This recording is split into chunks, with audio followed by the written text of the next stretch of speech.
Yeah, that's right, guys. This last weekend was a wild one in Hawkeye sports with some serious postseason action. Now let's start with the NCAA Wrestling Championships. I have wrestling beat reporter John Rawson live in the newsroom with more on the tournament. Good morning, John. Good morning, Zach. Now, when you look at this Iowa wrestling team, how would you rate their performance? Well, I'd rate it like I'd rate the NCAA tournament so far. Pretty average at best. Honestly, a fourth place finish isn't too bad, but they finished behind Penn State, Ohio State, and Oklahoma State, the tried and true blue bloods of wrestling. So they're right up there, but they did leave some points out on the board. However, luckily for Iowa, they walked away with an NCAA champion. Spencer Lee got his second consecutive NCAA title. Now, you mentioned Spencer Lee. You've been able to cover him all year long. How great is it to see him get another title? Well, you mentioned it. It's fantastic to see him get another title. To be honest, this kid's one of the greatest guys I've ever talked to, a genuinely awesome dude, and he doesn't take his fame for granted. He uses it as a way to be an ambassador for the sport and an ambassador for this university. People asked if he expected to be a four-time NCAA champion, but he said he has to be a three-time NCAA champion first. Finally, looking ahead, what can fans expect next year from the team?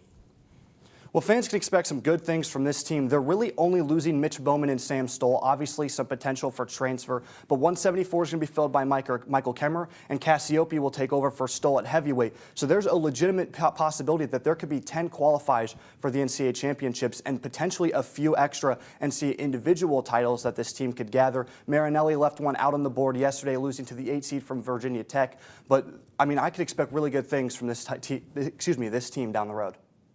That was John Rawson live in the newsroom. Thank you. Now let's head from an event in Pittsburgh to an event in Columbus. Yesterday, the Iowa men's basketball team almost completed the biggest comeback in NCAA tournament history. DITV Sports Director Lucy Rodin has more on the heartbreaking loss from Ohio. Iowa got off to an early 25-point deficit against Tennessee in the NCAA tournament, but the Hawks managed to bring it back to tie it up, but it just wasn't enough as Iowa fell 83-77. Incredibly proud.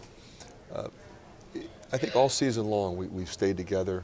We've proven that they really love each other, and they fight for each other. They care about each other. It's not the beginning that we'd hoped for in terms of the start of the game. You got to give credit to your opponent on that.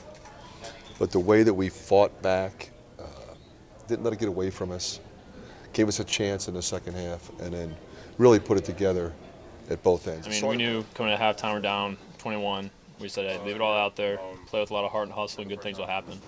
And we were really effective in the second half. We got it going early. Our goal was to get it single digits by the under 8, and I think it was like 11. And we went on a little run. I mean, Zay hit some big shots for us, and just go right on down the line. Everybody make big plays, and that's what this team is. So, I love these guys. Really proud of how we battled back down 23. Put it into overtime, and just unfortunately we couldn't get it done. We came out of the second half. We said we were going to push this to 10. It's the next media timeout. We got it within 12, and when we got within 12, we said we were going to get this to single digits next media timeout. We got it within single digits, and we just kept chipping away, and all of a sudden we have the lead. And a couple things go differently. One possession here or there would have been a totally different game, but the fact that we fought back from what we did, it shows how resilient this team is. Well, obviously, we could see how heartbroken the team was to see their season cut short, but still very proud of the effort they showed against Tennessee. Reporting from Nationwide Arena in Columbus, Ohio, Lucy Rodin, DITV Sports. Now, with Nicholas Baer being the only senior on the squad, this team has very high hopes for next season. To complete the westward trek back to Iowa City, the Iowa women's basketball team beat Missouri and is now headed to the Sweet 16. Women's beat reporter Natalie Alcapetti has more on this win. The Iowa women's basketball team continues to keep their undefeated season here inside Carver Hawkeye Arena with a win over the University of Missouri to earn them a spot in the Sweet 16. We played a really good Iowa team. We knew it was going to be a battle. What a great environment. What a great fan base here in Iowa City. And we knew it was going to be a challenge. I thought we hung in there in that first half, and the second half we just had a hard time. It was amazing, just to be with my seniors. And, that was our last time being on Carver Hawkeye Arena playing. And it was a bittersweet moment, but mostly sweet because, Sweet 16, and we're moving on. They just want to be successful. They just want to keep winning. And now, we want to go to the Elite Eight now. That's the next goal. For more updates on this tournament, follow the Daily Iowan on Twitter and in Facebook. But reporting from inside Carver Hawkeye Arena, this has been Natalie Alcapetti, DITV Sports.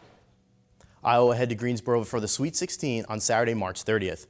But that's all I have time for you today in the sports studio. Noah and Susanna, back to you.